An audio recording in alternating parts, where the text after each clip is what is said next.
This is pure ideology. Preface.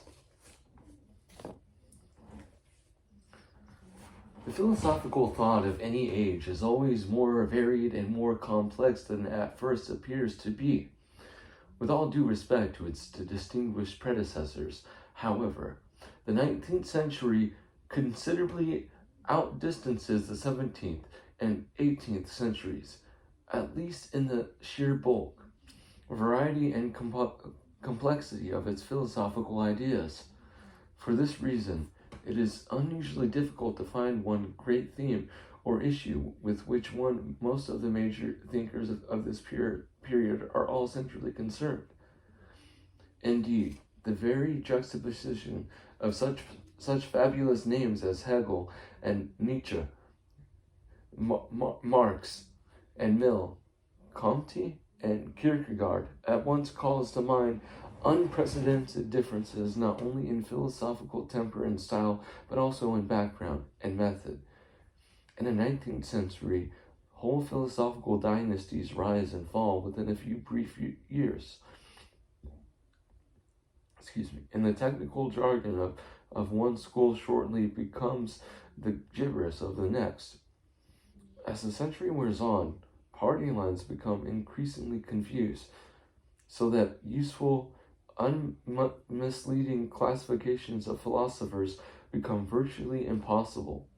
Yet I have found, despite all this, that underlying most of the perplexities presented to the historian and anthologist by 19th century philosophy as a whole, there is a central cluster of problems to which most of its strangeness and difficulty are due. Beginning with Kant, the very conception of the philosophical enterprise that had prevailed since the time of Aristotle underwent a profound sea change, with the consequences that the meanings of even such basic terms of the traditional philosophical vocabulary as metaphysics and logic were altered beyond recognition. Questions, the point of significance of which had not been challenged for 2,000 years, were now found to be simply meaningless, and were replaced by others that had hitherto not been contemplated. Much of the obscurity that pervades 19th century philosophical writing is directly related to this fact. Undoubtedly, this has increased the depth and originality of the 19th century philosophers, but it has not made them more perspicuous or readable.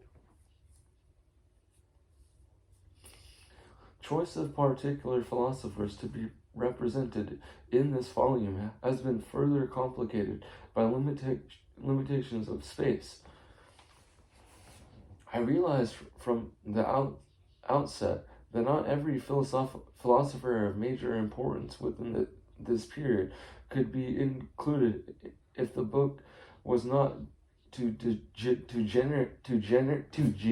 degenerate into a meaningless catalog of names, tendencies, and quotations.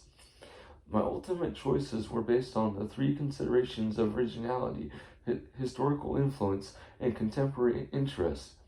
Even so, I have had to omit several philosophers who may perhaps qualify for inclusion on all these grounds. Among them, Schelling, Bentham, and F.H. Bradley. Had I included them, however, I would have had to omit someone else who, for one reason or another, it seemed to be unthinkable to omit. The reader is warned, however, that the 19th century is a period in philosophy so fertile that what glimpses of it are provided in these pages are nothing more than that. The Age of Ideology is written for the thoughtful reader, not likely to be interested in the learned debates of commentators, but searching for something that may have relevance to his own intellectual and spiritual perplexities, or that sheds some light upon the ideological conflicts which our own age has inherited from its predecessor. I I have tried to keep these legitimate demands constantly in view, without misrepresenting the philosophers with whom we are here concerned. In a word, my aim has been to write for those who think the philosophical reflection is not a dangerous luxury, but an indispensable adjunct of the conduct of life, and who at the same time believe, as I do, that it is impossible to adhere to the Socratic dictum, know thyself, if one knows nothing else. If a reader is hereby enabled to discover, in thought of a Kant, or a Mill, or a Nietzsche, some clue to the solution of deep-lying problems of his own, or stimulated to further reading in the works of these great men, I shall have accomplished all that I aspire to do.